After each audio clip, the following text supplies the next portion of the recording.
আপনাদের অবগতির জন্য জানাচ্ছি আমরা যে উদ্দেশ্যে এখানে এসেছিলাম 150 টাকা পর্যন্ত ব্যয় করতে হয়েছে।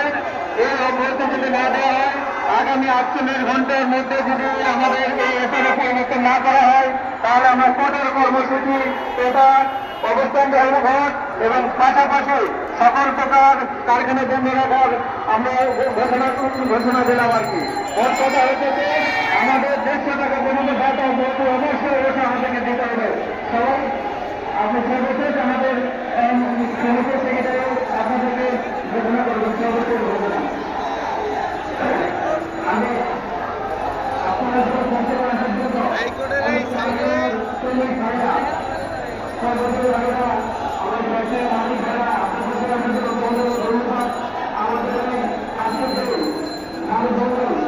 আমাদের আমাদের